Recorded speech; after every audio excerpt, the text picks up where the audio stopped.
लोकसभा चुनाव को मद्देनजर रखते हुए जहां एक तरफ 28 राजनीतिक दल एकजुट हुए हैं, चुनौती दी गई है इन राजनीतिक दलों की तरफ से एनडीए को, भारतीय जनता पार्टी को, कि कैसे भी करके केंद्र और सत्ता से बीजेपी को हटाना है, हराना है।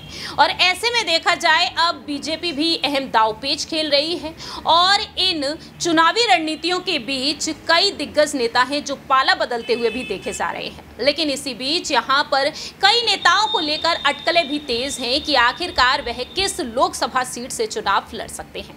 बात करेंगे इस रिपोर्ट के जरिए एक बार फिर से यादव कुनबे की छोटी बहू अपर्णा बिष्ट यादव के बारे में। नमस्कार, मैं प्रांशी राठौर और आप देख रहे हैं नेक्स्ट 9 न्यूज। यूपी की सियासत भी इन दिनों काफी ज्यादा सुर्खियों में है। सपा प्रमुख अखिलेश यादव मध्य प्रदेश में हाल ही में चुनावी ऐलान करते हुए नजर आए हैं कि वह मध्य प्रदेश से भी चुनाव लड़ेंगे।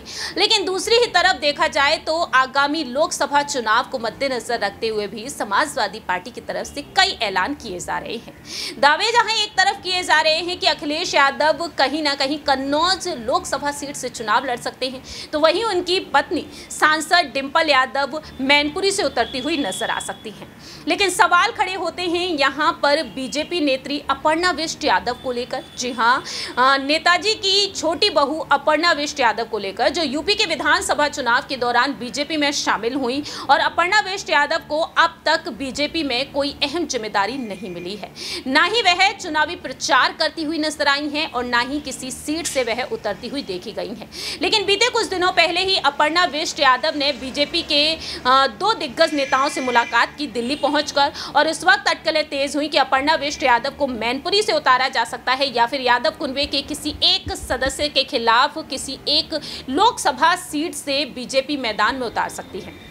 ऐसे में देखा जाए तो अपर्णा को लेकर लगातार अटकलें तेज होती हुई नजर आ रही हैं। जानकारी दे दें कि अपर्णा बिष्ट यादव को लेकर यही कहा जा रहा है, जो सपा का दामन छोड़कर बीजेपी में शामिल हुई और अब तक उन्हें कोई भी बड़ा पद, कोई भी बड़ी जिम्मेदारी नहीं सौंपी गई है। बीजेपी के कुछ बड़े नेताओं से उन्होंने मुलाकात की, जिसके बाद से बीजेपी के टिकट पर लोकसभा चुनाव लड़ने की अटकलें तेज हो रही हैं। ऐसे में यहाँ पर यही देखना दिलचस्प होगा क्या अपर्णा बिष्ट यादव को मैनपुरी से उतारा जा सकता है। हालांकि ये भी कहा गया है कि अपर्णा बिष्ट यादव नहीं चाहती हैं कि वह यादव कुनबे के किसी भी सदस्य के खिलाफ मैदान में उतरें और चुनाव लड़ें। लेकिन देखने वाली बात यही होगी कि वाकई में अपर्णा को बीजेपी हाईकमान की तरफ से ये अहम जिम्मेदारी मिलेगी। क्या 2024 के लोकसभा चुनाव वह यूपी की किसी एक लोकसभा सीट से उतरती हुई नजर आएंगी?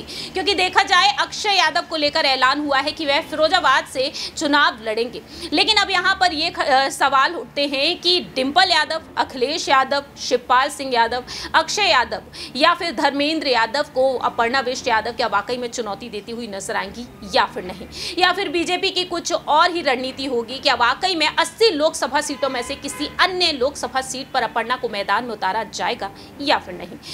क्योंकि देखा जाए अपर्णा बिष्ट यादव साफ तौर पर कह चुकी हैं कि बीजेपी हाईकमान का जो फैसला होगा वह उसे स्वीकार करेंगी। लेकिन वह इनकार इस बात से भी करती हैं कि यादव परिवार के किसी भी सदस्य के खिलाफ वह उतरना नहीं चाहेंगी।